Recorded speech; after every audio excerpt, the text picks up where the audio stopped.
Okay, hello, how's it going? This is my first video doing this. I've always wanted to do Montreal Canadiens discussions, and I just never knew when the proper time to hop in on this was. I've made multiple attempt videos trying to get my way in the door and talk about stuff, but I just never do. I have another channel, which I'll link, and I make edits. It's not necessarily just about Montreal Canadiens, but there's lots of videos on there that I'm sure hockey fans would enjoy. So without further ado, I'm basically just going to talk about the Canadiens every here and there. I don't know about every game, because when they lose, I say some shit that I really regret half the time. And sometimes when they win, I say shit that I regret half the time. So I just want to get out here now. They've won 3 in a row. And I'm not going to get ahead of myself. I'm not going to sit here and say they're making the playoffs, because I know they're not going to in the end. But it's just nice to see some competitive hockey.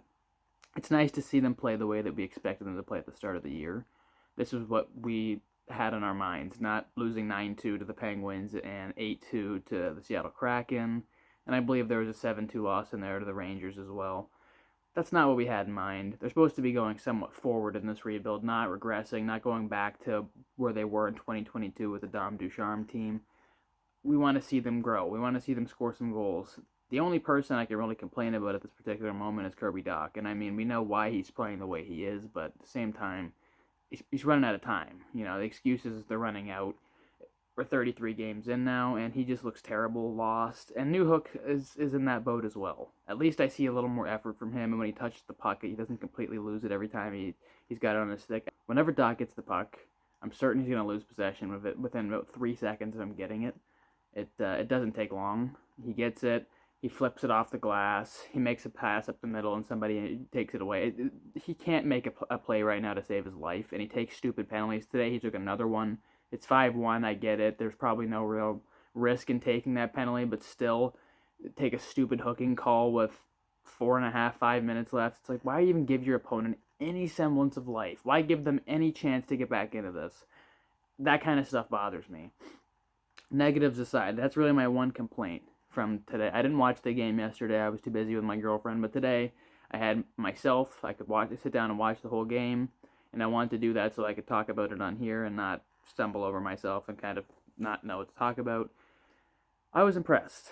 I've been impressed the last few games that I've watched. Even the loss in Winnipeg, I thought they played a pretty good game, especially the first period and a half. I thought it was pretty good.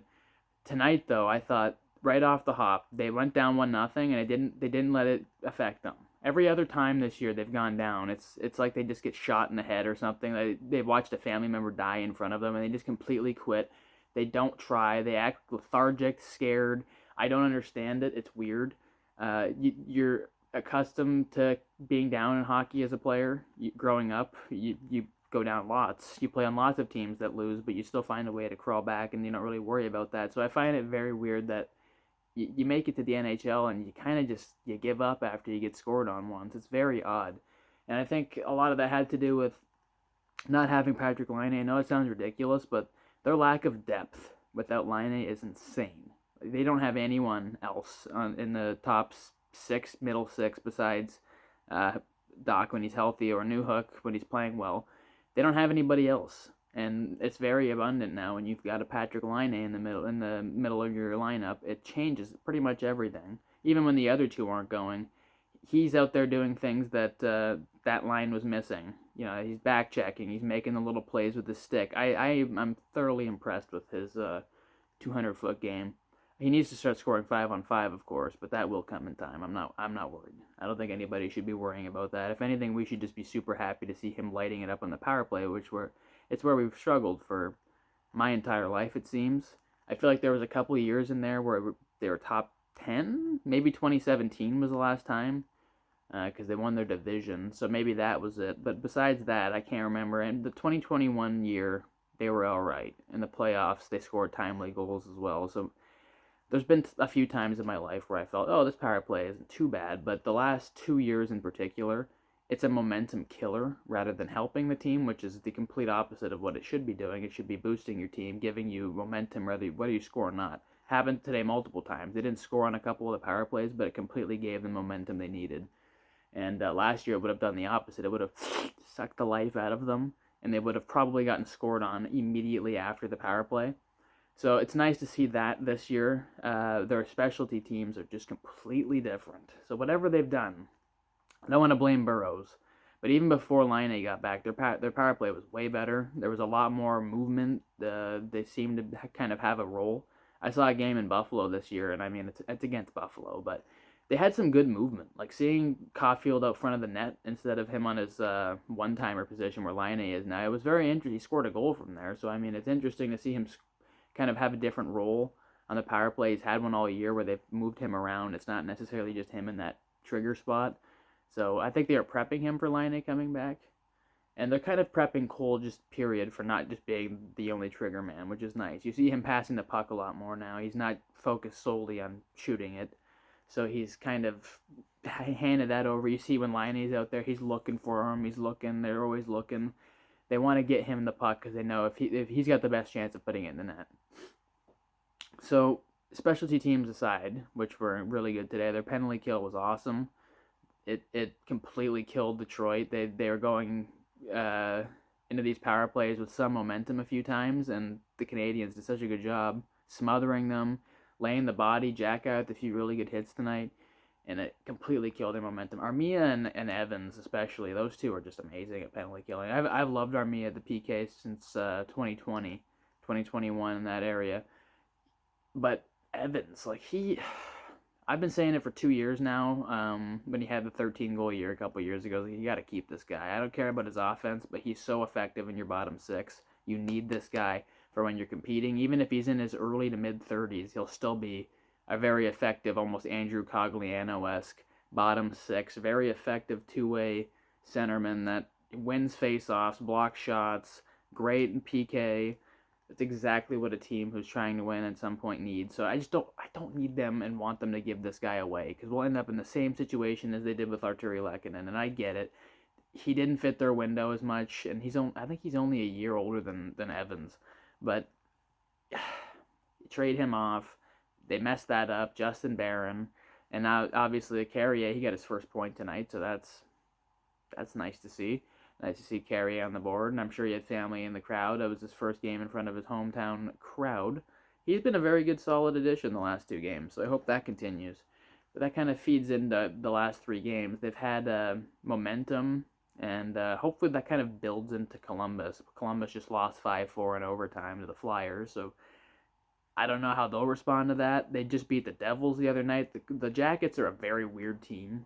They score a lot of goals, but they can't stop the puck either, so they're kind of in a Sharks territory where score a lot, don't stop a lot. The Canadiens up until the last 9 games were the complete opposite. They couldn't stop pucks and they couldn't score, so it just seemed like a destined last place team the way things were heading. But Laine comes back, now they're electric. Those first few games they didn't score that much. They won 2 out of the first 3 games with Laine there, and I think all 3 games they scored 3 or less. So they didn't light it up. But these last 3 games, 6, 4, and 5. So they've started picking up the pace, and I want to see that continue because that was kind of what Marty was alluding towards the beginning of the year. This team's going to score more, and the first couple months there they didn't do that. So I was kind of worried that this is going to be the same thing as last year, even the year before, which we just don't want to go backwards. We don't want to be like Detroit. You see how Detroit's rebuild is going, and it's just not going well. It's the same as Buffalo, where they're just stuck in these perpetual rebuilds where they just keep cycling players out and bringing new players in, not necessarily getting the right mix of talent or the right coaching staff, or I don't really know what it is. But Montreal just wants to avoid being whatever that is. And Ottawa, you can throw them into the mix. They're in a playoff spot right now. I'm not sure they're going to stay there. I'm not convinced, and I don't think they have anything worthy of going deep in a playoff run other than Ullmark, who could carry them through a round or 2. I don't want them to end up in that area of being a 7, 8, 9 year in a row, missing the playoffs, picking top 5 or 10, and perpetually sucking. Those guys getting traded to other teams and going on and winning cups. That's the worst feeling ever. I don't want to be part of that. I already hated having to see Lehkonen hoist a cup and seeing Toffoli move and go on and have his success in Calgary and Winnipeg, and now he's in San Jose. That sucks to me. I get people have to move on, but when you're rebuilding, it hurts when you're watching 3 rebuilds in a row. Like, I can't even imagine being a Sabres fan, man. That's got to be so beyond frustrating. Just when you think you're on the verge of being better, this happens. And that's what happened to Detroit this year. They went in with these aspirations to be a contender, and we see what that's going like with Jeff Petrie and Ben Sherrod on their blue line. So we don't want to rush anything here, but you want to see progress. You don't also want to go backward. There's like a fine line. You don't want to overachieve and give yourself this false confidence like the Wild at the start of the year where they overachieved and they probably counted their chickens before they hatched and they thought they were going to kind of coast their way to a playoff spot. You don't want to be that team. You also don't want to be shitty for 15 years. You want to be good enough to compete annually, and that's where they're heading, I think, with this rebuild. It seems like they're heading in the right place, and a lot of their young guys are gaining that experience. Hutson's incredible. I haven't even mentioned him yet. He's on his way to win the Calder, in my opinion. Michkov's a great player. Don't get me wrong. He's a good player. And who's the other one that's up for Stankoven? And there's a couple others. But to me, he is the definitive most important rookie of the year. There's no other one that impacts their team more. Everything runs through this kid on the power play, even strength. He's always carrying the puck. It's insane to watch. 20 years old, and he's small, and everybody doubted him and said he was going to be a bust and blah, blah, blah. And there's still people online. Ottawa and Leaf fans hate this kid. Rightfully so, I'm sure, because they're upset that their team don't have players like this. Besides, up front, they don't have defensemen like this. They're rare. So having a Hutson, who right now I think is 6th for all defensemen in assists, maybe 7th, 6th or 7th, which is just maddening. The kid's 20, so imagine when he's 23 or 4 or 5, he's going to be in the top 3. This kid's incredible. So there's so much to be excited about, but you don't want to get too overexcited. Because after Christmas, I don't know if you all have checked their schedule. They play their annual Florida trip, plus Vegas, plus Chicago, and I think maybe Dallas after that. So their trip is shit. This happens every Christmas because the Montreal always has shows for Christmas time and the holiday season in the Bell Center. So they always send out the Canadian. I think last year was Cirque du Soleil. I don't know what this year is, but there's always something. And it really stings them every year. When they were a better team when I was a kid, they always won these games because Florida and Tampa weren't particularly great. Or even if Tampa was good, Montreal seemed better against them. And Vegas now being there, they just don't have very good luck against Vegas, do they? Ever since 2021, they kind of get dominated by them. So let's hope that goes better. But that's why I'm trying not to get excited. They've got a lot of hockey to play here, a lot of hockey. If they want to make a playoff spot, the wild card, I think I was listening to Tony Marinaro the other day say that they have to go something like 33-17 the rest of the season. That was before these 2 games. So now it'd be 31 and... I'm not good at math, but they need to go very positive is what I'm saying. And I don't know if they're capable of doing that. I think they'll be very close, though. I think they'll be the team that's not maybe the last team that didn't make it, but the second team that's kind of nipping on the heels. So let's say the wild card's 95 points. I think they might have 87 to 89 points, somewhere in that range, if all things go well and they play better, which is what you should want. Obviously, I'd like a top 10 pick. Draft is not very deep this year, though, so I'm not too hurt if they fall to 13, 14.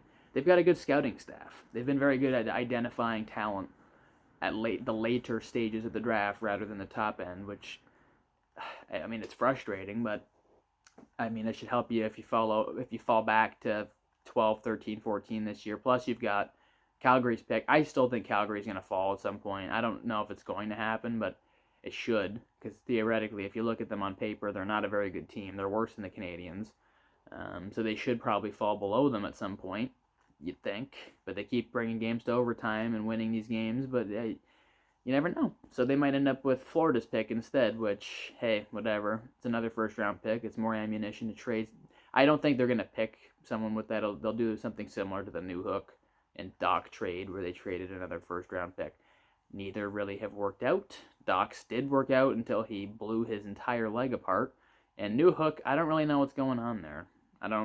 I know he's playing above his means. He's definitely a third-line player, but to only have 6 points and all of them being goals up to this point is very, very weird.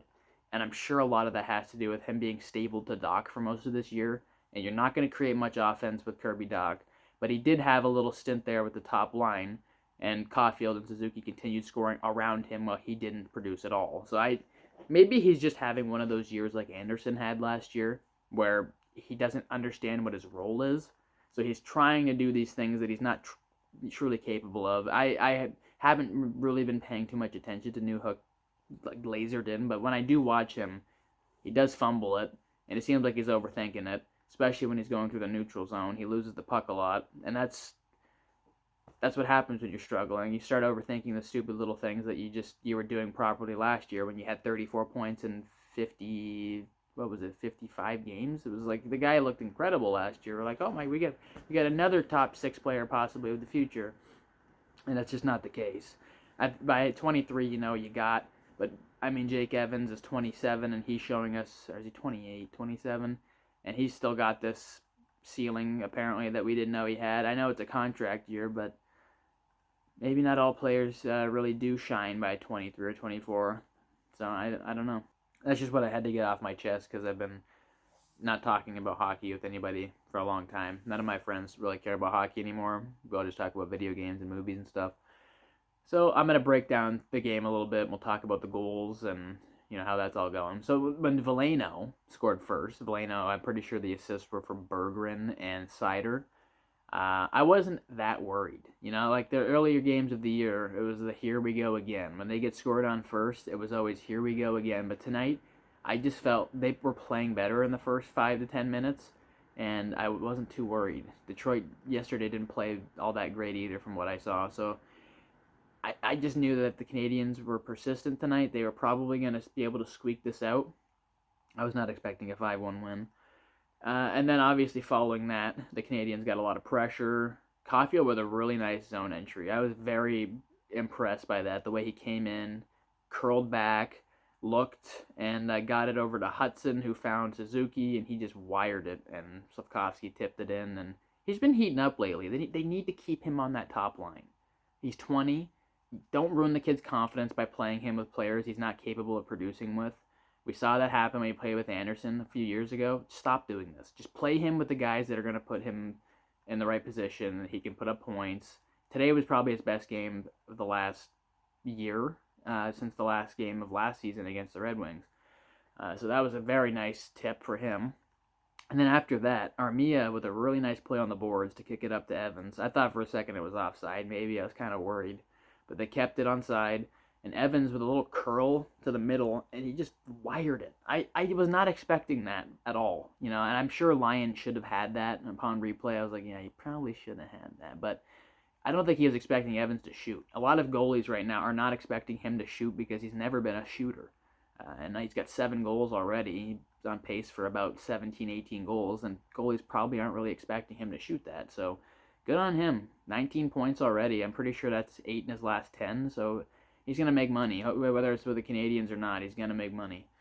And before the period was out, of course, wouldn't be a game right now if Patrick Laine did not score a power play goal. So that was from Hutson and Suzuki again. The guy right now, he's just scoring everything, it seems. Like from every shot from that spot seems to be making its way in. That didn't even look like it had any threat of going in. And it found its way in. So that's his 8th goal already in 9 games. I know he's not going to score every game, but man, if he can end the year with 30 goals in 50-something games, that would just be awesome, wouldn't it? It'd be a great story. And for next year, it would kind of set us up. Maybe he could score 40 next year. I like to stay on the conservative side. I'm not going to blow, when Caulfield was scoring a lot at the start of the year, I did not. I was not on the 50-goal train. He'll be lucky to get 40. I think he'll get 35. Same with if Laine stays hot here consistently, but not unrealistically, he'll probably get 30, 35. So it's nice to see him score another one. Keep it up, because we need more of that. Otherwise, this team's going to probably fall apart if he stops scoring. And in the second period, that's when we got our last 2 goals. The fourth coming from Heineman.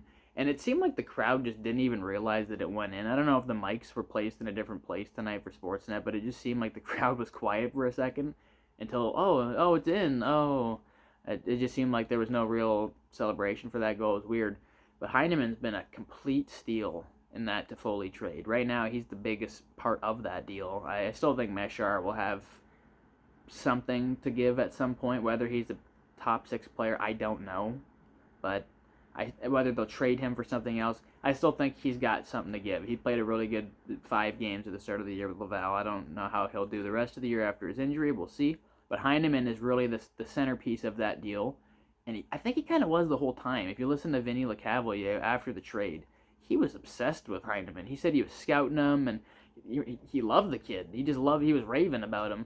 So that, to me, I was interested right away, because if Vinny LeCavalier is all over this guy and he's interested, that's got to mean something. I love the way Vinny LeCavalier played.